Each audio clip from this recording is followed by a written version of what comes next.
ആയന്നൂർ ശ്രീ ശിവക്ഷേത്ര ധ്വജപ്രതിഷ്ഠ ബ്രഹ്മകലശ മഹോത്സവം അന്നദാനത്തിന് ജനത്തിരക്കേറുന്നു. 15 ദിവസങ്ങളിലായി നടക്കുന്ന മഹോത്സവത്തിന് എല്ലാ ദിവസവും 3 നേരം ഭക്ഷണ വിതരണമുണ്ട്.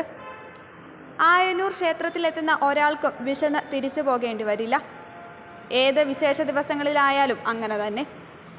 15 ദിവസങ്ങളിലായി നടക്കുന്ന അന്നദാനത്തിൽ ദിനംപ്രതി എത്തുന്ന ആളുകളുടെ എണ്ണം വർദ്ധിച്ചു വരികയാണ്. ക്ഷേത്രം പ്രസിഡന്റ് രവീന്ദ്രൻ വാഴക്കോടനും സംഘവുമാണ് ഭക്ഷണം പാകം ചെയ്യുന്നത്.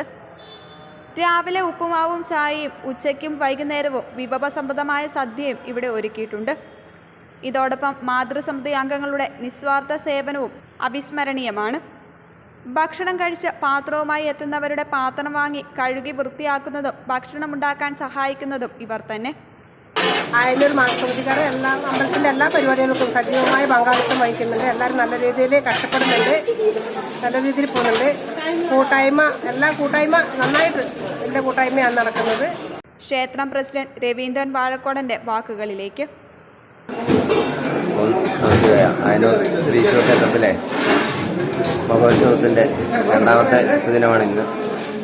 ഇന്ന് രാവിലെ താന്ത്രിക കർമ്മങ്ങളും കാര്യങ്ങൾക്ക് ശേഷം ഉച്ചയ്ക്ക് അന്നദാന ചടങ്ങാണ് അന്നദാനമാണ് ഇപ്പോൾ നടന്നുകൊണ്ടിരിക്കുന്നത്.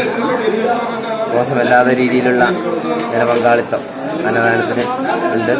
വരുന്ന എല്ലാവരെയും നല്ല രീതിയിൽ അന്നം കൂട്ടി ഭഗവാന്റെ കടാക്ഷത്തിന് അനുഗ്രഹീതരാകുന്നതിനാണ് നമ്മുടെ ക്ഷേത്ര കമ്മിറ്റി തീരുമാനിച്ചതും. അതെല്ലാം തീരുമാനപ്രകാരം തന്നെ മോശമല്ലാത്ത രീതിയിൽ നല്ല രീതിയിൽ തന്നെ നമുക്ക് ജനങ്ങൾ സഹകരിക്കുന്നുണ്ട്. ആ രീതിയിൽ തന്നെ അന്നദാനം ഇത് നടന്നു പോകുന്നുണ്ട്.